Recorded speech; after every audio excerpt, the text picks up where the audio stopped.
On February 24, 2022, Russia invaded Ukraine, confident, cocky, and certain of a 3-day victory. Kyiv will fall within 24 hours, they said. Russia's military was the world's second most powerful, or so we were told. The war, just a formality.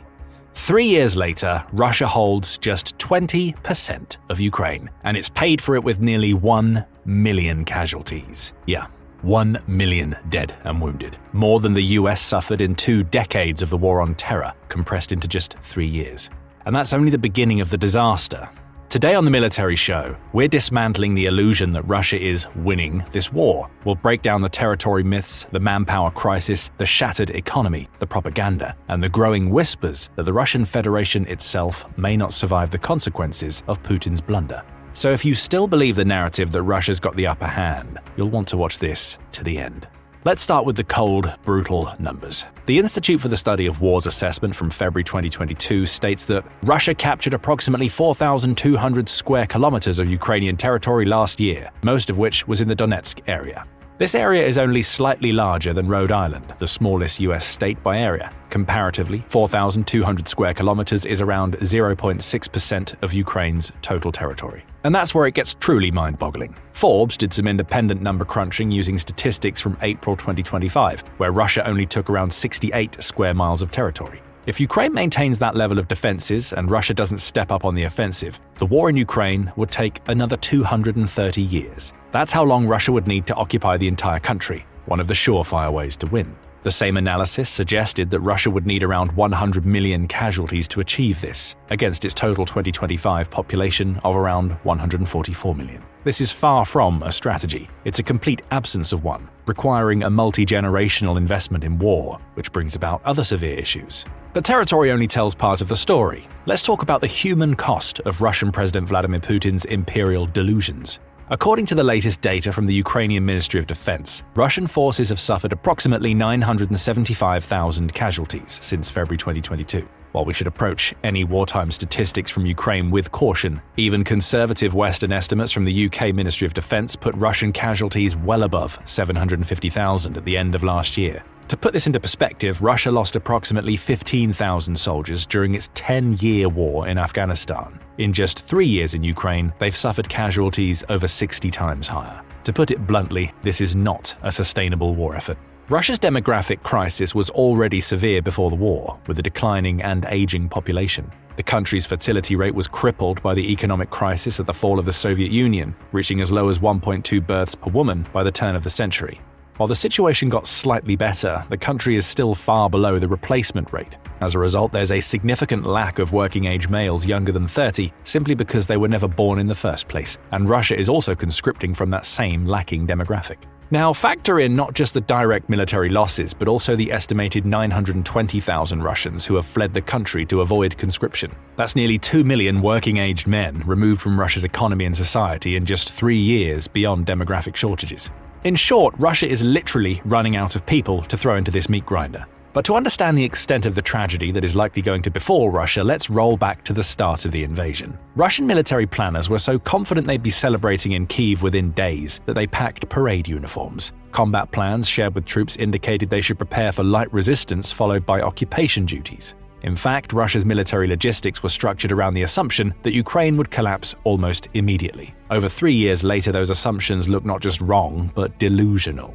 Instead of a swift victory parade, Russia got bogged down in the longest conventional war in Europe since World War II. Their vaunted air force failed to establish air superiority, their tank forces were decimated by portable anti-tank weapons and drones, their elite units suffered catastrophic losses in the early phases, forcing Russia to resort to poorly trained conscripts, convicts, and foreign mercenaries. The Center for Strategic and International Studies, CSIS, published a damning report in September 2024 titled "The Russia-Ukraine War: A Study in Analytic Failure." The conclusion was that Russia's military planning represented perhaps the most significant intelligence failure of the 21st century. This sentiment was shared by the French Institute of International Relations, IFRI, which posited that Russia forewent its traditional logistical channels due to the erroneous belief that the war wouldn't last more than a few weeks. In short, Putin maintained the illusion that Russia was a great military force, but the military didn't have the planning or logistics to back that illusion up. Due to the secrecy behind the plans involved in the invasion, Many higher officers were caught unaware of the true extent of the invasion and failed to properly stock up on supplies before the war began in earnest. This led to severe supply shortages in the crucial first few months of the war when Russia maintained the initiative. After the initial rebuttal at the Hostomel airport, which was essentially Russia's Hail Mary to conquer Ukraine with minimal losses, Russia failed to properly follow up, with a significant lack of adaptability that has become a necessity in modern warfare.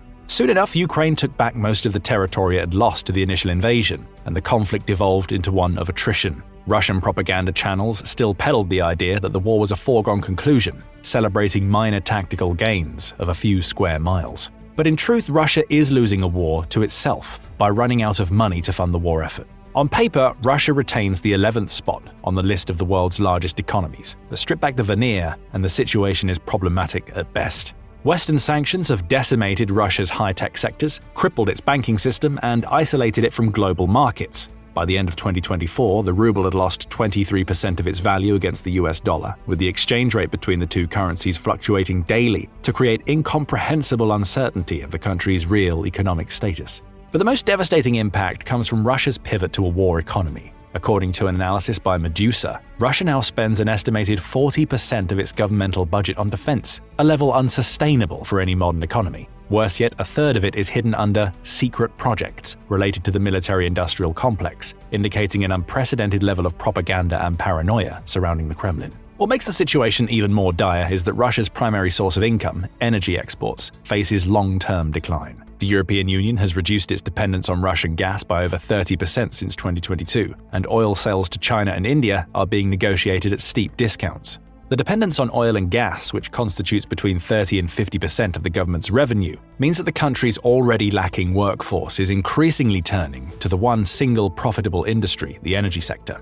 This makes Russian manufacturing increasingly rely on imports, especially from China, as well as the entire country needing to import the workforce to meet its increasing demands. With Russia losing both militarily and economically, it has few options beyond simply continuing as is and accepting that the war is the new status quo. None of them is good. Option 1, but not likely to happen, is a massive escalation.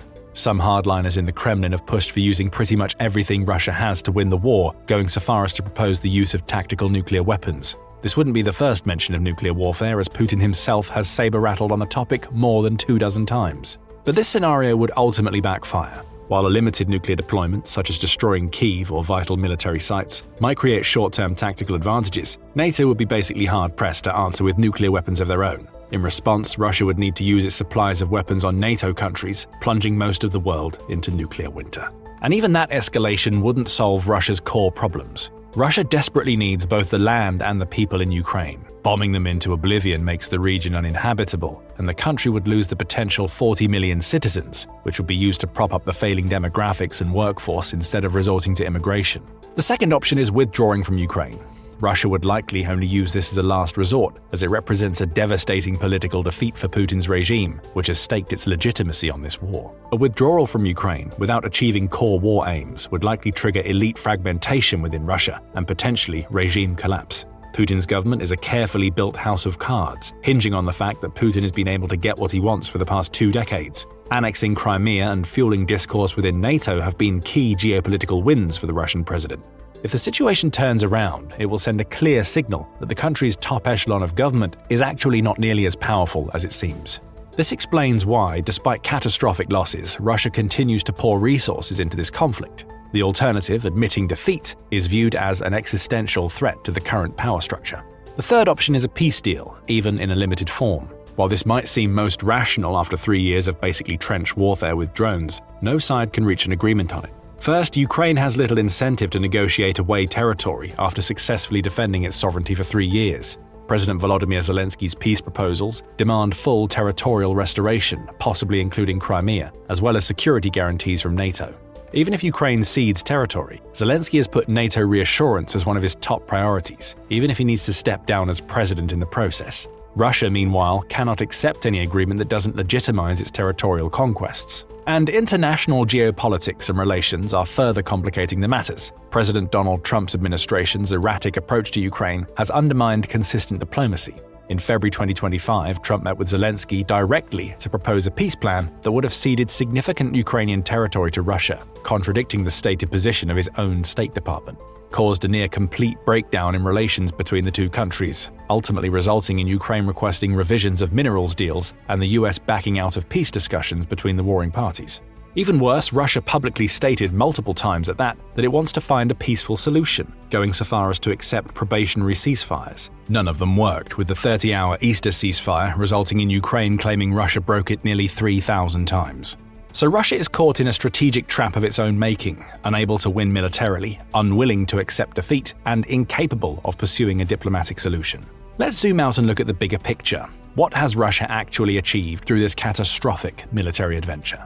Before the invasion, NATO was an alliance searching for purpose, with many questioning its relevance in the post-Cold War world. Trump himself criticized the alliance, as most members failed to meet the basic requirement of using 2% of their GDP on the military. Today, it's revitalized and expanded, with Finland and Sweden as new members. The 800-mile border between Finland and Russia practically doubled the NATO-Russia border, significantly curbing Russia's ability to actually defend itself in a theoretical conflict against the economically larger, demographically stronger, and militarily more modern alliance. Specifically, the biggest changes came to countries that can hold large sway in the alliance. Germany, one of the world's largest economies, instituted new funding incentives for national defense. Poland, which was once a member of the Warsaw Pact, plans to create the largest standing army in Europe. Sweden and Finland have pushed their military-industrial complexes to the limit, sending prototypes of vital equipment to Ukraine and partnering with US and UK contractors to deliver deadlier weapons. Diplomatically, Russia has transformed from a respected, if difficult, global power into a pariah state with limited international options. Russia's largest trading partner switched from the EU to China, a country that is even more dependent on resources and can significantly undermine Russian policies to get access to them. All of these issues come from a single problem that Russia failed to account for: the glaring gap between its projected military power and actual combat performance. Before February 2022, Russia's military was widely considered the world's second most formidable fighting force. Military analysts routinely cited its 1,320,000 active duty personnel, 2 million reservists, 6,000 tanks, and 4,000 aircraft as evidence of overwhelming strength. Annual military parades showcased supposedly cutting-edge equipment like the T-14 Armata tank, Su-57 stealth fighter, and hypersonic missiles. The Global Firepower Index consistently ranked Russia second, only to the United States. Western military planners built entire defense strategies around countering this perceived threat. And when the second-largest military invaded a smaller neighbor, it turned out that none of the statistics really mattered. Instead of the feared Russian colossus, we saw elite paratroopers dropped into Hostomel Airport without proper support, resulting in a complete failure to establish the air tunnel necessary to win the invasion. 40-mile-long armored columns running out of fuel just miles from their own borders. Tanks deployed without infantry support, making them easy prey for Ukrainian anti-tank teams. Russia resorting to sending human wave attacks, a tactic considered fit for World War I. Logistics trucks with commercial tires that failed in off-road conditions, aircraft unavailable to effectively suppress Ukrainian air defenses, museum pieces like the T-62, T-55, and possibly even the T-34, from all the way back during World War II, making their way to the front line. Perhaps most damning was the so-called modern equipment itself. Those supposedly advanced T-90M tanks, many were found with what should have been reactive armor blocks filled with sand and cement instead of explosives. The feared attack helicopters and fighter jets, plagued by navigation systems so unreliable that pilots taped commercial GPS units to their dashboards. And what about those next-generation weapons that caused so much concern in Western defense circles? The T-14 Armata tanks made a brief appearance in 2023 before being withdrawn. They either failed miserably or were too expensive to get blown up by cheap drones. The Su-57 stealth fighters have conducted only limited strike missions from safe distances within Russian airspace, lobbing glide bombs, the one saving grace of Russian military tactics, which also harken back to its Cold War weapon stores. But how could Russia's military leadership so catastrophically misjudge both their own capabilities and Ukrainian resistance? The answer reveals something fundamental about Putin's Russia. Russian intelligence services believed that Ukrainian forces would immediately collapse and that most Ukrainians would welcome Russian troops as liberators. This wasn't just a military miscalculation, it was a fundamental failure to understand reality, driven by the very propaganda machine Putin had created to maintain his grip on power. One of the fatal flaws of the authoritarian regime that Putin created in Russia is that it completely depends on Putin's image as a leader. Brookings maintain that this is only tenable so long as the autocrat stays in power, which can severely damage the longevity of the country as a whole. Former Kremlin advisor Gleb Pavlovsky, now in exile, explained it more bluntly in his April 2022 interview. This is all Putin's own personal decision. Nobody, including myself, realized just how maniacally obsessed he must have been with Ukraine. We underestimated the extent of decay of the Russian government. Remember, this interview was only a month and a half into the invasion, and the same sentiment rings true 3 years later. The Russian military itself became a victim of this distorted reality. Corruption was endemic but hidden from official reports. Training exercises were choreographed performances rather than realistic preparations. Equipment maintenance existed on paper while actual hardware deteriorated in storage. This is underscored by a closer examination of Russia's military doctrine. As a holdover from Soviet times, Russia's perceived biggest risk was a NATO invasion. To that end, Russia created operations and strategies to defend the motherland rather than invade. Its concentrated command structure would help it shore up weaknesses in defenses, but it also opened itself up to rampant corruption and power reshuffling once Putin came into power.